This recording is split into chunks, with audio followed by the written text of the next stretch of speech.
Councilmember Shane McFarland has our prayer and pledge this evening. Councilmember McFarland. If you'll bow your head. Father, thank you for this chance that we have to be here tonight, for the opportunity to serve the residents of Murfreesboro.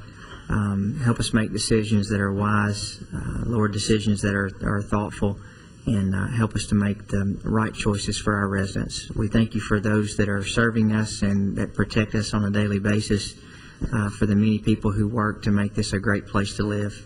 Lord, be with us and bless us, and thank you for loving us. Amen. Amen.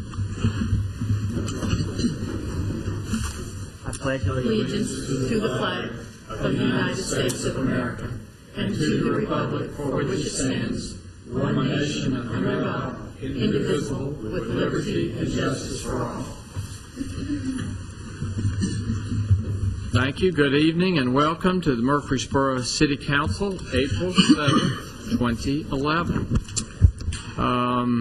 I may have an announcement here, and I apologize while I look where I have it written down. That's it. The United States Colored Troops' involvement in the Civil War is going to be expressed during the grand opening at the Bradley Academy. It's a free event on April the 9th. That is this Saturday. It'll be at 5 p.m. And those who are interested, I hope that you will take time to go out and take a look at our Bradley Academy Museum and to participate in that. I want to make sure that everyone was aware of that. 5 p.m. this Saturday, April 9th at Bradley Academy. Look forward to that. Also, council members, you have before your consent agenda. If you've had an opportunity to review those items in the consent agenda, are there any questions regarding it? And if not, is there a motion that we accept the consent agenda as it is presented?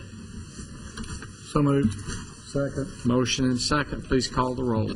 Vice Mayor Bratcher. Aye. Mr. Gilly. Aye. Ms. Scales Harris. Aye. Mr. McFarland. Aye. Mr. Washington. Aye. Mr. Young. Aye. Mayor Bragg. Aye. You also have the minutes of the regular meeting held on March 24th, 2011. If you've had an opportunity to review those minutes, are there any additions or deletions, any changes to those minutes as they are presented? Move to be approved. Second. Motion and second to approve the March 24th minutes. Please call the roll. Vice Mayor Bratcher. Aye. Mr. Gilly. Aye. Ms. Scales Harris. Aye. Mr. McFarland. Aye. Mr. Washington. Aye. Mr. Young. Aye. Mayor Bragg. Aye. This time we'll conduct a public hearing and consider a certificate of compliance for Benjamin F. Haddon Jr. at Top Shelf Liquors. This is an ownership change. The address is 2122D North Thompson Lane. I'll open the public hearing at this time. Is anyone here wishing to speak for or against the renewal of this certificate of compliance based on an ownership change? Is anyone here wishing to speak? Ms. Wright, do they meet all the requirements? They do. All right, I'll close the public hearing at this time. Is there a motion that we accept this certificate of compliance? So moved. Second. Motion and second. Please call the roll. Vice Mayor Bratcher. Aye. Mr. Gilly. Aye. Ms. Scales Harris. Aye. Mr. McFarland. Aye. Mr. Washington. Mr. Young. Aye. Mayor Bragg. Aye. You have your certificate. This time, pursuant to a resolution adopted by City Council on March the 10th, 2011, we'll conduct a public hearing to consider a proposed amendment to rezone approximately 6.37 acres located in the Liberty Village PRD from a planned residential development PRD district to a single-family residential 15 RS15 district, and to amend the remaining Liberty Village PRD approximately 37.37 acres to exclude this area. Creative Homes, LLC is the applicant. Ms. Ely, welcome. Thank you, Mayor Bragg. Good evening, council members. This public hearing is to consider rezoning property that's currently zoned PRD, Planned Residential District, and known as the Liberty Village Townhomes. The property is located just north of Cherry Lane, just north of the Siegel soccer field complex. If you look at the map, you can see the area that's shaded blue and orange is the area for which we are studying this evening. The properties to the east and to the west are in the unincorporated area of Rutherford County. Properties to the north are zoned RS10 and RS15 and are part of developed single-family subdivision. The property to the south is Zone P for park, and that's the location of the Siegel Soccer Field Complex. This subject property, known as Liberty Village Townhomes, was zoned PRD in 2006. The current PRD stands for Planned Residential District, would permit the development of 254 multifamily units, condos or townhomes, on a development of 43.74 acres for an overall density of 5.8 dwelling units per acre. The applicant has constructed 26 of the units, and those are a part of Phase 1. Overall, Phase 1 will have a total of 49 units. A stream does run through the property, and it basically separates an area of open space from the condominiums. And the center line of the stream is, if you look at the map, the border between the orange and the blue area. The applicant's requesting to exclude the portion of property that's located opposite of the stream from the planned development, and not make any changes to the planned development program or what they're planning to build. But because that property, that area of open space is separated by a stream, the applicant would like to remove that 6.37 acres from the PRD and zone it RS15. RS15 is single-family residential district and allows single-family lots with a minimum lot size of 15,000 square feet. The wetlands that exist on this subject property are not really located in the 6.37 acres. It's located in the area where the townhomes are, and he's worked with the state and made sure to not violate any of the permits that are required for construction around a wetland. So what the request is for you to consider rezoning 6.37 acres from PRD to RS15. If that gets approved, then you would need to amend the current PRD, Planned Residential District, because by removing that area of open space, it increases the density from 5.8 dwelling units per acre to 6.8 dwelling units per acre, although physically the development would remain the same. On February 2nd, the Planning Commission conducted a public hearing to consider this rezoning request. And at that time, they did speak to the applicant, who's not present this evening, and because the property owners expressed a desire for the applicant to have some trees remain on the property that he's requesting to be rezoned to RS15. At that time, he stated clearly that it is his intent to keep those trees and he's not planning on removing them. Also at that time, planning staff still had some questions about the proposed greenway that's going within the area. And so the Planning Commission recommended deferral, and they did defer that item that evening until the next meeting. And they deferred it to give our city legal staff, David Eyes, an opportunity to look at it and get an agreement finalized regarding that greenway. So on February 16th, the item came back before the Planning Commission, and at that time, David Eyes did speak that an agreement had been reached in the issue that was involving the greenway, on which side of the river it would be, has been settled. And actually, the agreement has been recorded, and at some time, and I don't know the date, you all reviewed that agreement, and I did include a copy of it in the packet. It's the last 2 pages. So on February 16th, the Planning Commission did recommend approval of this rezoning request to rezone the 6.37 acres to RS15 and amend the planned development. If you have any questions either before or after the public hearing, I'd be glad to answer them, but you should conduct a public hearing before making your decision regarding this rezoning request. All right, any questions of Ms. Ely before I open the public hearing? If not, I'll open the public hearing at this time. Anyone wishing to speak for or against this amendment, please step to the microphone, give us your name and address. Is anyone here wishing to speak for or against? If not, I'll close the public hearing at this time, and we will consider for passage on first reading an ordinance to rezone approximately 6.37 acres located in the Liberty Village PRD from a planned residential development PRD district to single-family residential 15 RS15 district, and to amend the remaining Liberty Village PRD approximately 37.37 acres to exclude this area. May I ask a question? I noticed the only access is on Abigail Lane. Is that correct? Yes, sir. The staff felt that it would be best to keep the access off that larger road and keep it on Abigail Lane. So I did include in your agenda materials a preliminary plat, and if it gets approved, the applicant's going to go forward with recording this, and it does have access on Abigail Lane. And there is property there on the frontage after a setback to place a home somewhere up close to Abigail Lane, is that correct, or anywhere else along that? If you look at the plat, I think the area, there's plenty of room to put a home there.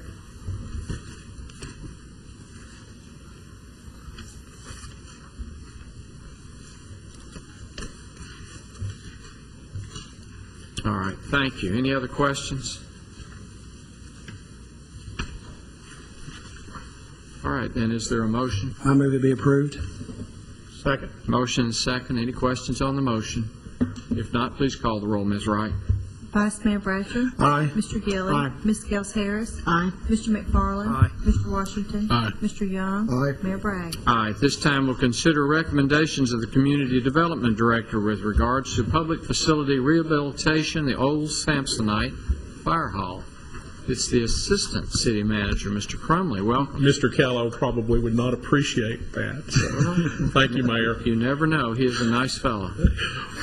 Tonight, the staff is asking that you reallocate $104,000 of community development block grant money from the Affordable Housing Assistance Program, from the Housing Rehab Program, from the Micro Enterprise Loan Program, and from street repairs to immediately necessary improvements to the old fire station on Samsonite Drive that we presently lease to the Child Advocacy Center.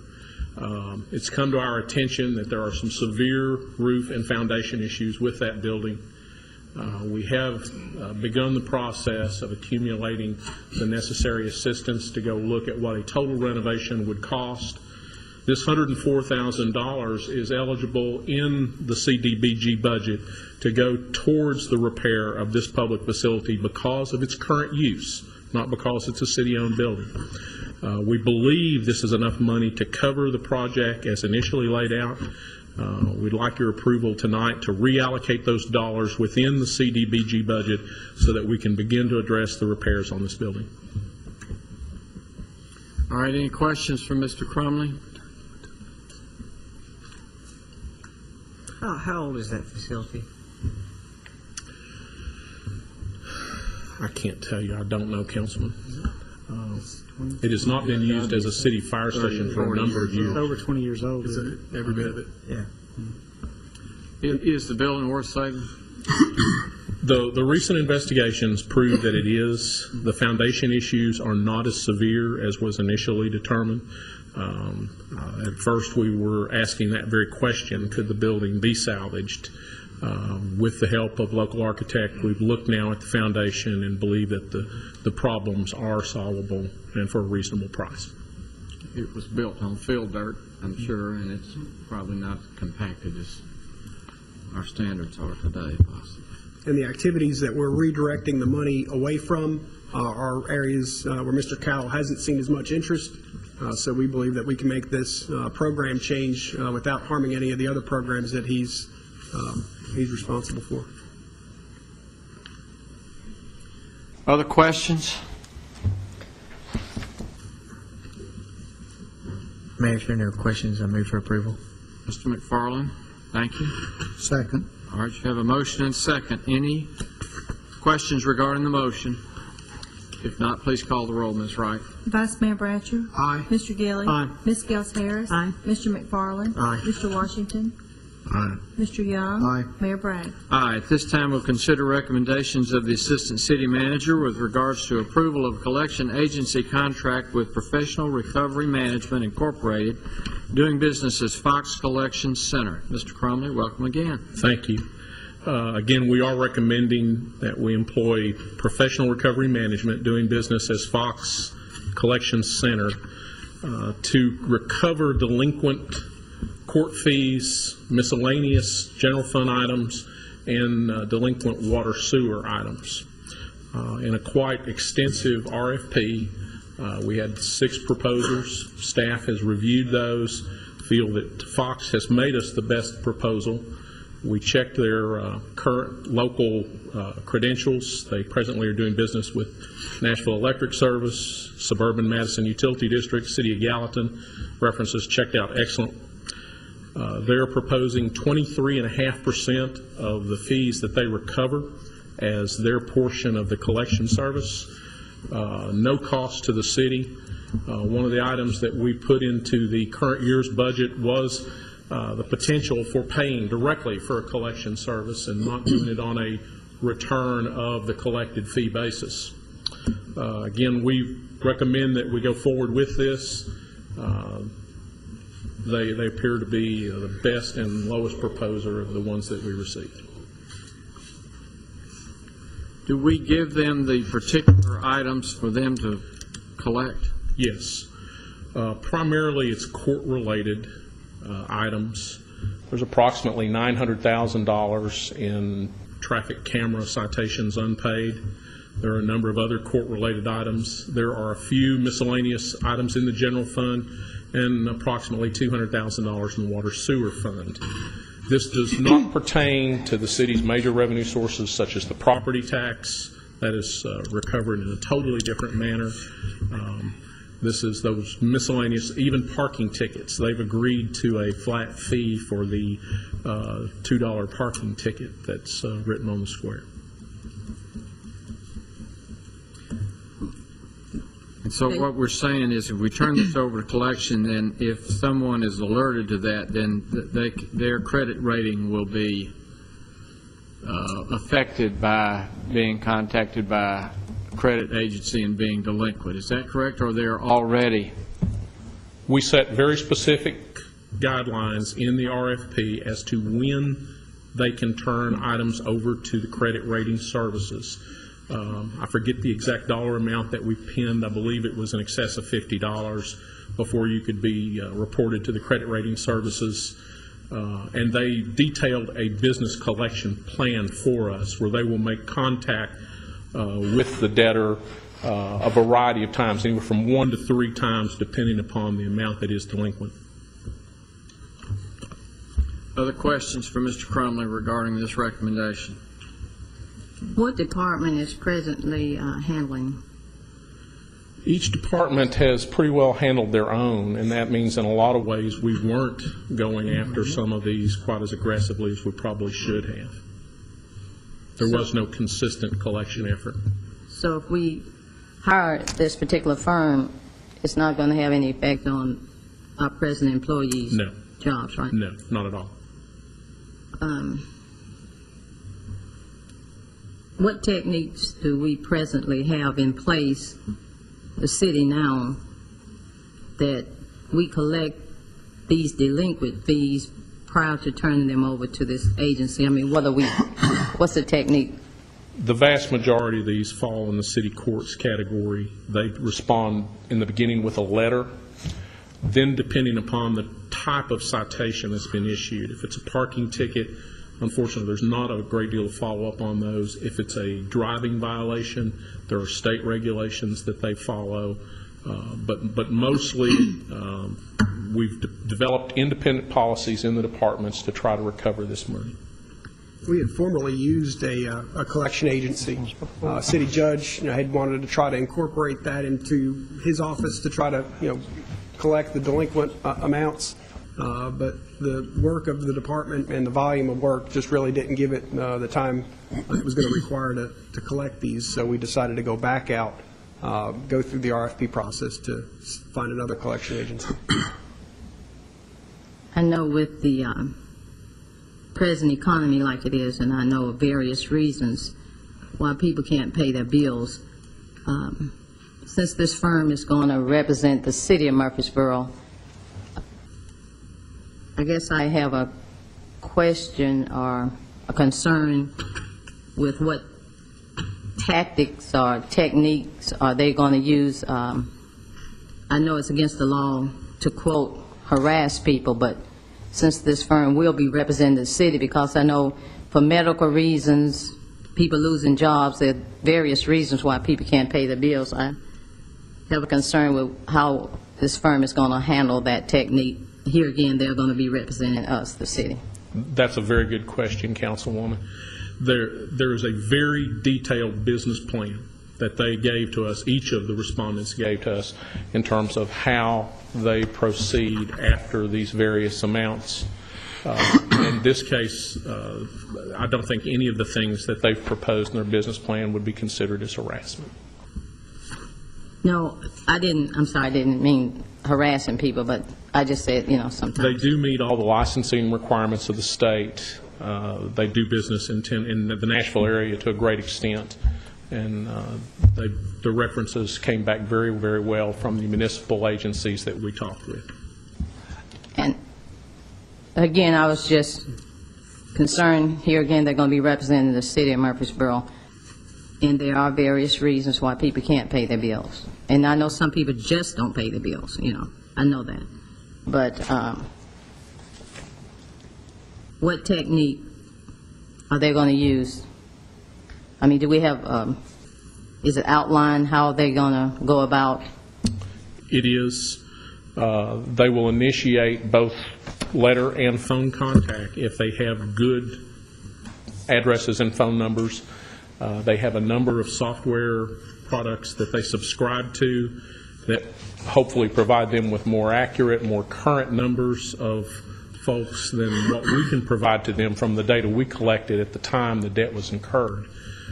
So they are a true professional collection agency. They will use all those techniques, both letters and phones, to attempt to collect the debts.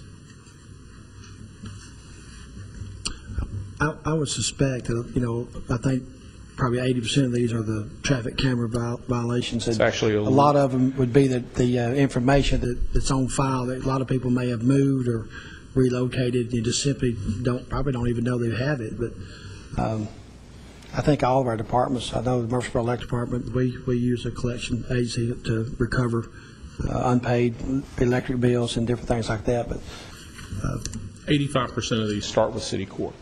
right. And we as a city, we've used a collection agency before. We have. We don't currently employ one today, but we have in the past. So will based on past history, do we think what we're going to collect versus the fees, does it outweigh? If the Hiring a agency firm. does not collect anything, the city has no responsibility to pay them. They merely get a percentage of what they collect. So all monies, then we're saying that's going to be collected, is going to be advantageous to the city. Yes.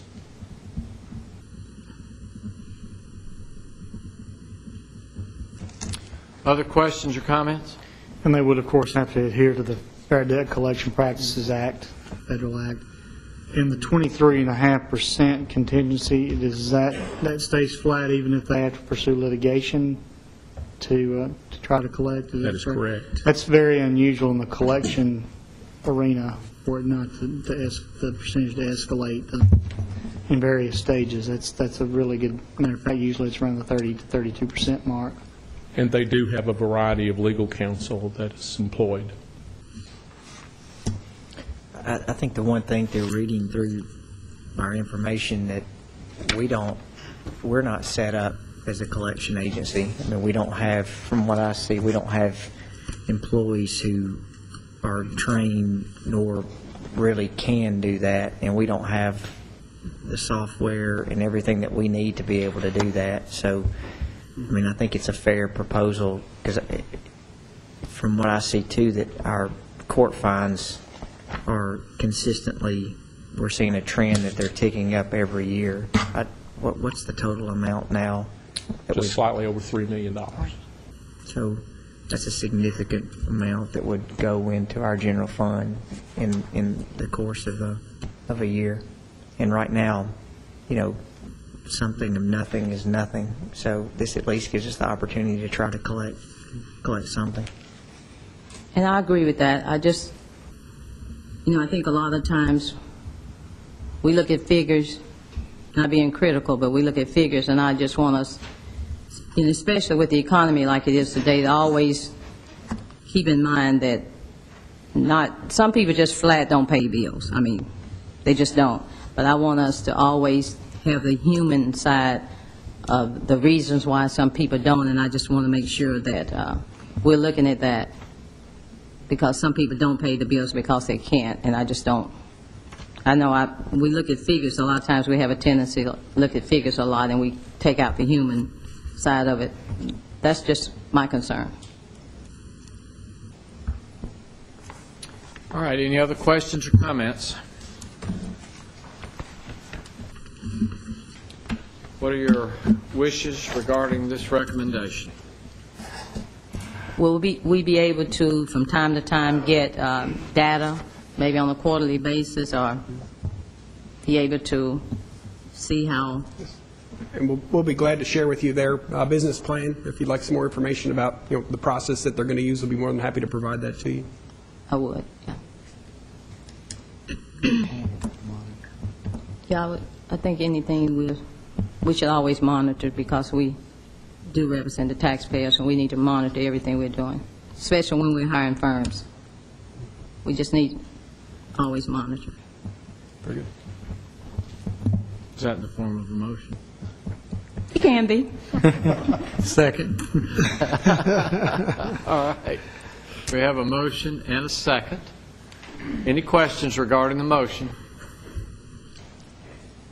Thank you. Please call the roll. Vice Mayor Bratcher. Aye. Mr. Gilly. Aye. Ms. Gels Harris. Aye. Mr. McFarland. Aye. Mr. Washington. Mr. Young. Aye. Mayor Bragg. Aye. At this time, we will consider recommendations of the city engineer with regards to intersection improvements at Thompson Lane and Sulphur Springs Road for the city manager. Sorry, mine didn't read that way. Since the city manager lives and has to go through that intersection, I'm assuming that that's why we're having this discussion tonight. Well, him and about 30,000 other people. All right. So let the record reflect there's 30,000 people who are interested in this signalization project, not just the city manager. Yes, sir, that's All right. correct. Staff is recommending the signalization and the construction of additional lanes at the intersection of Thompson Lane and Sulphur Springs Road. I've included a site map detailing the location of the proposed improvements. We're recommending the proposed improvements to enhance both the safety and operation of the subject intersection. Thompson Lane is a major arterial and a state route and serves as one of the primary north-south routes for residents in the north portion of the city. Sulphur Springs Road is also a major route. It's classified as a community collector, and it serves several residential areas to both the north and to the east. Previously, through the adoption of the 2010-2014 Capital Improvement Plan, the city has approved the matching funds in a proposed joint project with TDOT to design the widening of North Thompson Lane from Broad Street to Memorial Boulevard. However, as council is aware, the estimated $35 million project will take many years to reach construction. Therefore, staff is recommending interim improvements to the intersection to allow turning vehicles their own lanes and to facilitate through movements. The signal will be fully actuated also to enhance its operation. To complete the project, we recommend a two-phase approach. The city traffic engineer, Mr. Ron Balachandra, will complete a traffic signal warrant analysis and submit that to TDOT for review, since it is a state route. That'll have to be reviewed by TDOT's traffic department. Secondly, staff recommends entering into an agreement with Huddleston Steel to design and advertise for bid the construction of additional lanes and the traffic signal at the intersection. We've requested and received the attached professional services agreement from Huddleston Steel for the design. The proposed cost to complete the requested services is an amount up to but not exceed $60,000 based on the hourly rates as listed in the contract. We recommend proceeding with submitting the signal warrant analysis to TDOT for their consideration, and we further recommend approval of the proposal from Huddleston Steel, subject to the review and approval by the city attorney with funding from the state street aid. I'll be happy to answer any questions you may have. Any questions?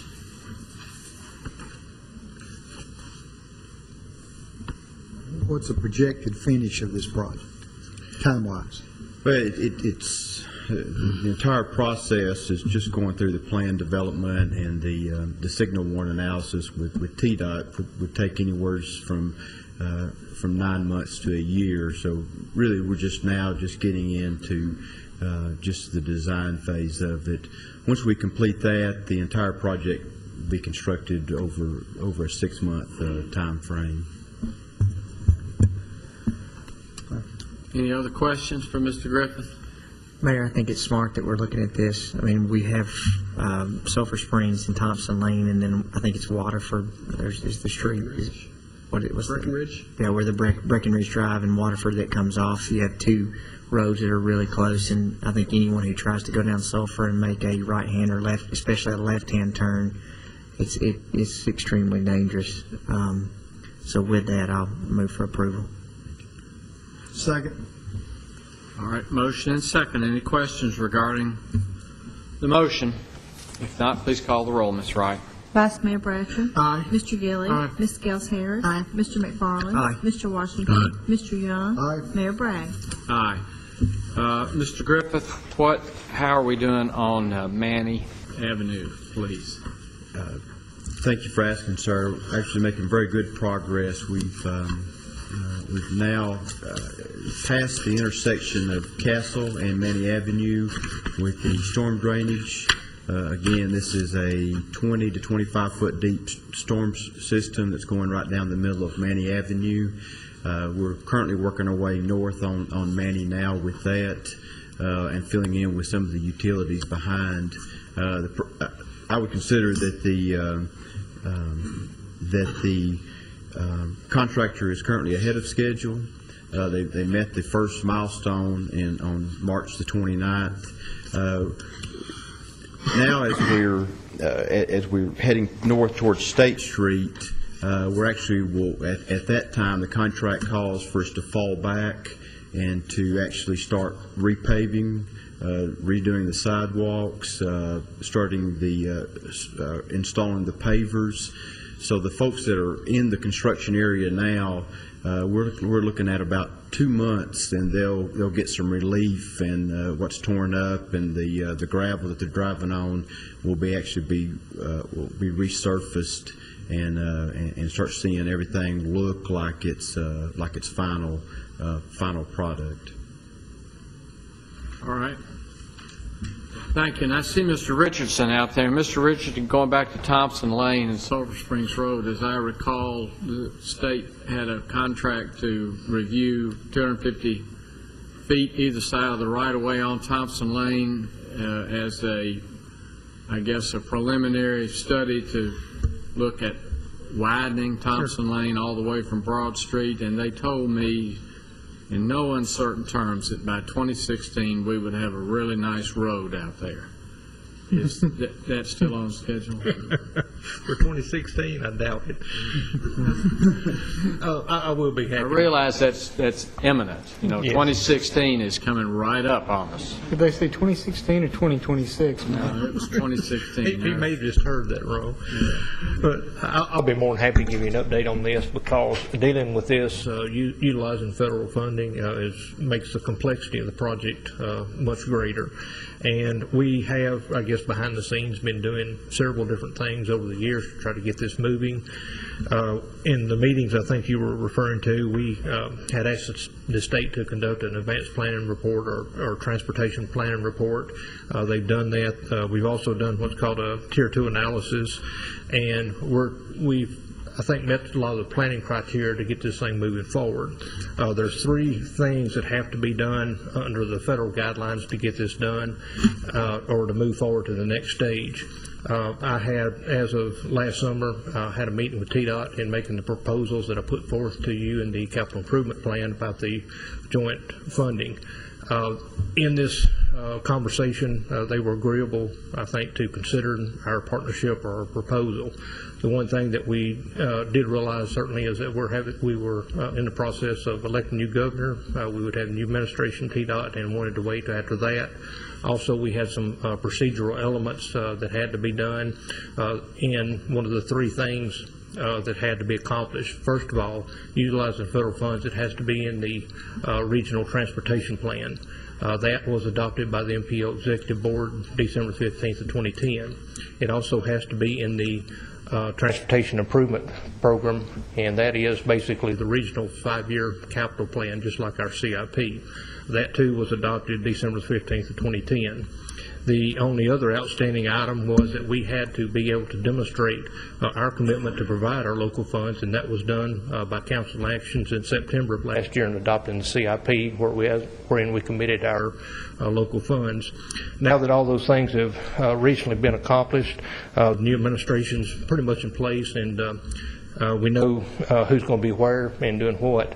I do have a meeting set up with TDOT in the next couple of weeks to discuss these items and try to move this forward. Right now, all the elements are in place, but what we would need to do next to move this thing forward is actually get a contractual obligation with the city and TDOT in the form as we normally do as a funding contract with them for this.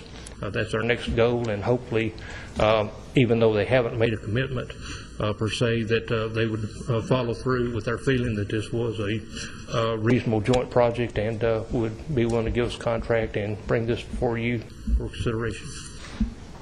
So, piggybacking on Mr. Young's question, when can we assume? Well, 2020? It's going to take some time. This is going to be a very complicated project. We've already discussed with TDOT that we're probably going to phase this thing because it's about 4 miles long. And as anybody that drives the road knows certainly that the traffic is a lot heavier toward Broad Street. It's about 21,000 vehicles a day. North of Sulphur Springs, more in the neighborhood of 12,000 vehicles a day. So, and even driving down through there, you can tell as you leave Broad Street, once you pass Haynes Drive, it feathers out some and operates much better. So as a matter of practicality, we're probably doing 2 phases. We have river to deal with, we have battlefield to deal with, and some things that really complicate the environmental process that we've got to consider.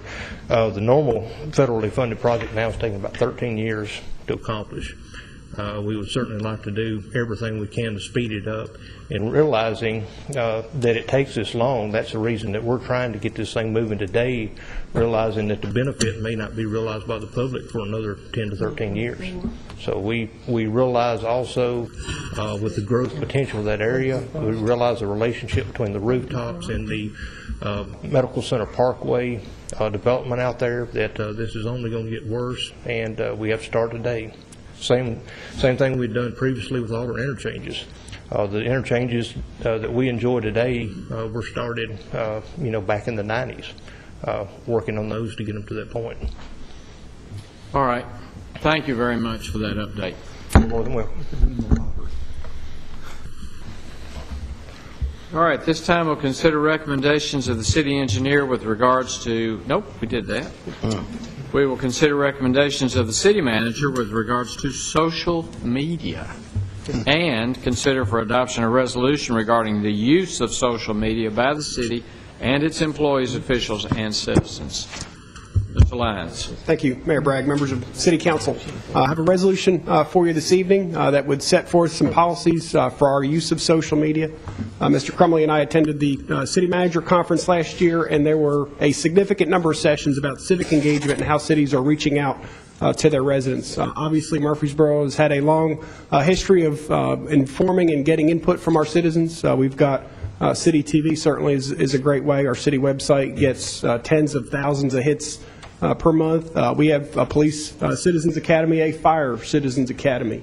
We have neighborhood meetings. Parks and Recreation has used some online surveys. So we, in multiple ways, try to inform and get input from Murfreesboro residents about what happens in our community. And we see social media as something that the private sector certainly has embraced, and its use has exploded. So we see this as another tool for the city to tell our story, but also to get some feedback as well. So Ms. McGannon, with the input of staff, has developed some rules, regulations that we think can give us some guidance for that. I think the initial launch of our Facebook page is really going to cover a lot of the information we already put on our city website. Things about our calendars, our meetings, our agendas. We see that as an opportunity to help our residents find out more about the city. Gives us an opportunity to include some video that City TV shoots. Gives us an opportunity for pictures from Parks and Recreation events. So it becomes another communication tool for us. Be happy to answer any questions. All right, any questions? from Mr. Lyons regarding this resolution?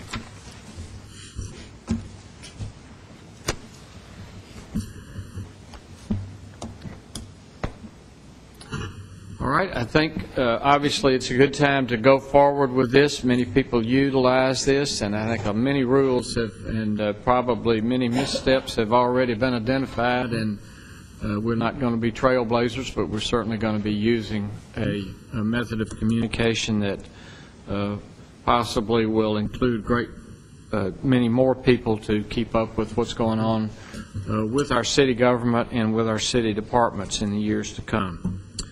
So I appreciate you bringing this recommendation. Any questions or comments from the council members? And Mayor, I believe, we started using Nixle 2 months ago, which technically isn't social media, but it is a way of notifying residents. I get notified when there's tornado watches and things like that. So see this as not only a way to communicate with residents, but ways that we can also get information to our residents in real time and not having to go through conventional channels of mail and waiting on the newspaper or the TV. So this is ways that people can, no offense, Mr. Broden, that we can get things, to our residents quicker. And I think that's what residents have expected now. I mean, we live in a way where we can get things at our fingertips immediately. So it's a great start. So with that, I'll move for approval. Second. All right, you have a motion and a second. Are there any questions regarding this recommendation and the adoption of this resolution? All right, please call the roll. Vice Mayor Bratcher. Aye. Mr. Gilly. Aye. Ms. Gels Harris. Aye. Mr. McFarland. Aye. Mr. Washington. Aye. Mr. Young. Aye. Mayor Bragg. Aye. All right, at this time, are there any beer permit applications to come before the council? That's right. Yes, Mayor, we have several tonight. We have a ownership change and name change of a club at 211 West Main Street. We have a special event by the Primary Care and Hope Clinic at the Avenue. We have a restaurant that is changing name and ownership at 521 Northwest Broad. This particular application just lacks one inspection, and so I'm bringing it tonight contingent upon passing that last inspection. They'll be done after that. We have a new restaurant coming at 2858 South Church Street, and we have a current club at 534 Southeast Broad Street changing ownership and name, and another club downtown at 114 North Church Street that's changing the name, and one of the owners has dropped out, so it's an ownership change as well. All right. All of these meet our requirements subject to the final inspection. Is that correct? Yes, Mayor. Vice Mayor? No, Mayor, I'm good. I move that we approve the recommendation. All right. Is there a second? Second. All right, you have a motion, second, to approve these beer permits. Please call the roll. Vice Mayor Bratcher. Aye. Mr. Gilly. Aye. Ms. Gels Harris. Aye. Mr. McFarland. Aye. Mr. Washington. Aye. Mr. Young. Aye. Mayor Bragg. Aye. You have before you a revised list of the statements to be considered for payment at this time. Any questions regarding those bills to be paid? If not, is there a motion? Move to pay the bill. Second. Motion, second. Please call the roll. Vice Mayor Bratcher. Aye. Mr. Gilly. Aye. Ms. Gels Harris. Aye. Mr. McFarland. Aye. Mr. Washington. Aye. Mr. Young. Aye. Mayor Bragg. Aye. At this time, I'd like to recommend to the council that Ricky R. Turner be named to the Parks and Recreation Commission. He would take the unexpired term of Harold Yoakley. Move for approval. Second. Motion and second. Please call the roll. Vice Mayor Bratcher. Aye. Mr. Gilly. Aye. Ms. Gels Harris. Aye. Mr. McFarland. Aye. Mr. Washington. Aye. Mr. Young. Aye. Mayor Bragg. Aye. Any other business from the staff or the council to come before the council at this time?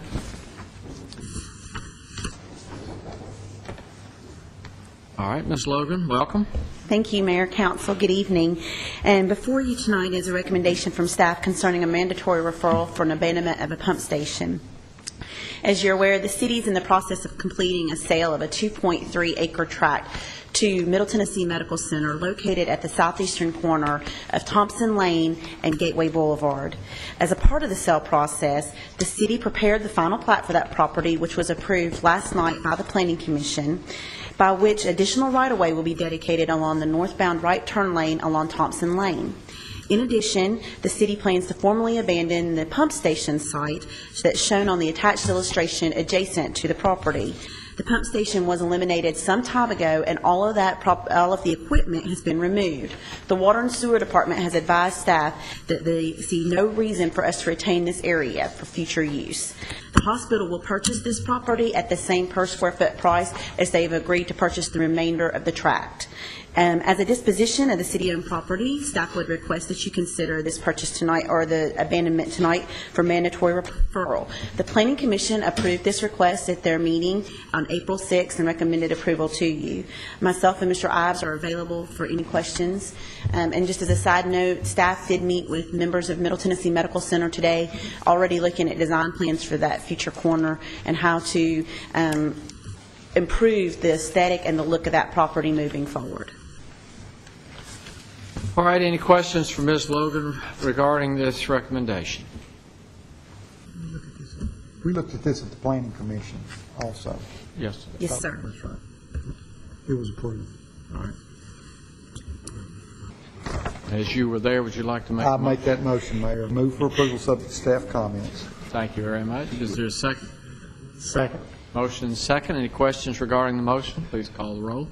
Vice Mayor Bratcher. Aye. Mr. Gilly. Aye. Ms. Gels Harris. Aye. Mr. McFarland. Aye. Mr. Washington. Aye. Mr. Young. Aye. Mayor Bragg.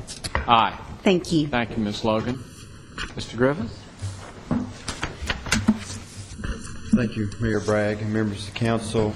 Included with your packet that you was given this afternoon was change order number 2 for the Fortress Boulevard widening. We received our change order number 2 for the reference project being constructed by Hoover Incorporated is attached for your review. A map has been included providing the limits of this portion of the project, or the portion of the project that this change order is covering. In late summer, early fall of 2010, the Planning and Engineering Department revised a streetscape plan for the Fortress Boulevard area between Blaze Drive and I-24. Much of this area was formerly within or is currently still within the Gateway District Overlay Zone, GDO1, and had design elements that were the responsibility of the city or the developing properties. Some of this area had previously been developed, and the owners had met their requirements in their approved site plans. Much of the landscaping located along Fortress Boulevard that was associated with the sites was removed as part of the construction. Staff is recommending the city install streetscape elements for the properties extending from Blaze Drive approximately 3,500 feet to the north on both sides of Fortress Boulevard to the current boundary of the apartment complex on Puckett Creek Crossing. The streetscape elements include street trees, turf grass sod, and an irrigation system. Previously, the bases and conduit for decorative street lighting was installed along this section also. The plan has been reviewed and approved by both the Planning and Engineering Department and the Urban Environmental Department. I appreciate Ms. Cynthia Holloway and Ms. Shannon Logan both working with us to come up with a plan that we think that the city will be proud of.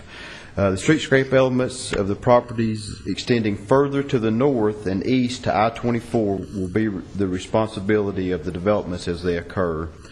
The change order adds 102 street trees, turf sod grass, and associated irrigation to this section of the project. Our consultant Huddleston Steel recommends the change order, and our staff concurs. The total contract price will be increased by $194,184.10 to a total of $2,573,413.06, and adds 30 calendar days to the project. Staff had previously budgeted $200,000 in the 2010-2014 capital improvement plan for this work. which was approved last year. We recommend approval of this change order with funding from the recent TML loan. I'll be happy to answer any questions you may have. Any questions for Mr. Griffith regarding this recommendation? I have a couple of questions. All right. Excuse me, when this increase is coming out of the general fund, No, in the TML, we borrowed money for Fortress Boulevard widening, and this was included. Funding for this improvement is in that loan. so it's already budgeted in? Because it's already budgeted in. That Yes, was ma'am. part of the overall CIP that you approved last summer. So I was just reading some of the things we were adding in.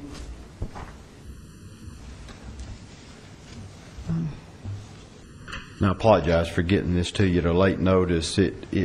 We just received this, the final copy of this yesterday, and we're getting to a critical point as far as digging for these trees, and wanted to get this to you as quickly as possible so we could make every effort that they survive the first year.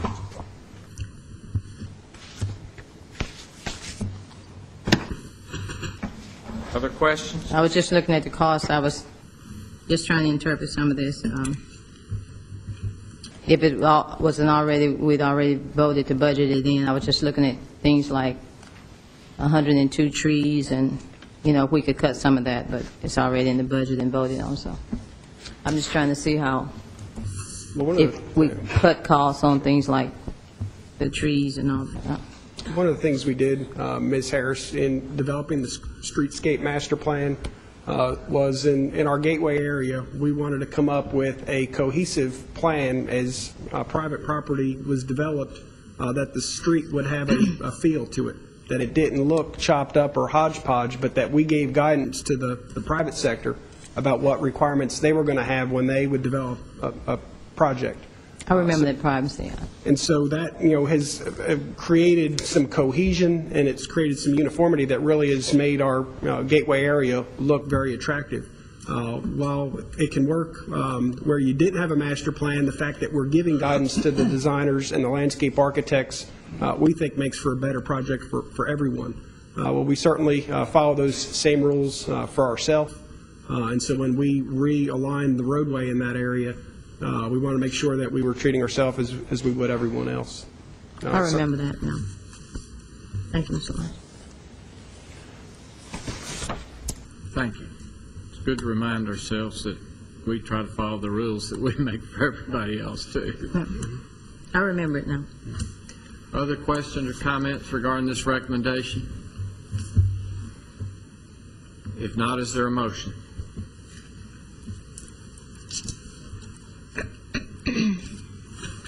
Move for approval. Second. Motion second. Please call the roll, Ms. Wright. Vice Mayor Bratcher. Aye. Mr. Gilly. Aye. Ms. Gels Harris. Aye. Mr. McFarland. Aye. Mr. Washington. Mr. Young. Aye. Mayor Bragg. Aye. Thank you, sir. Thank you. Other business? Mr. Adlott? Thank you, Mayor Bragg and members of the council. During its regular meeting on April 6 of 2011, the Murfreesboro Plan Commission considered and recommended approval of the following matters that need to be scheduled for public hearings. And the first is a zone change request to rezone approximately 15.5 acres from PCD to commercial highway, and 13.4 acres from PCD to RM16, and 12.9 acres from PCD to RS15, located along Warrior Drive and New Salem Highway. The second is a zone change request to rezone the Creekwood subdivision of approximately 29.8 acres from RS15 to RD, located west of South Church Street. That'd be Highway 231 South. Ordinarily, I'd have this on your regular agenda, but we're not going to be meeting for a couple of weeks, and these need to be moved forward because of some of the circumstances involved. All right. We need to schedule this for public hearings. Mayor, I would suggest May 5th.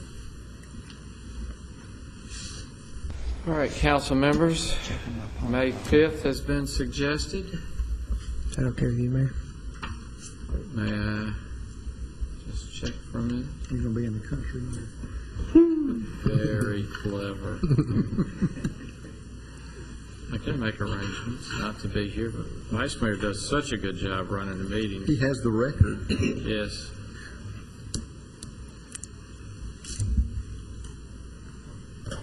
If you hold it out further, you can see it better. Yeah, his camera's not that full, he just can't work his device. My fingers are not as agile as you young That's the month. folks. April. I'll help you out there a little bit. Is there a motion?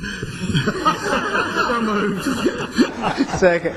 Motion is second. Please call the roll, Ms. Wright, before I lose control. Vice Mayor Bratcher. Aye. Mr. Gilly. Aye. Ms. Gels Harris. Aye. Mr. McFarland. Aye. Mr. Washington. Aye. Mr. Young. Aye. Mayor Bragg. Aye. Thank you, Ms. Daylight. Thank you. Other business? I would like to remind everyone that the Patterson Coalition and our community, or CADCOR, is sponsoring a public forum on the reopening of Highland Heights.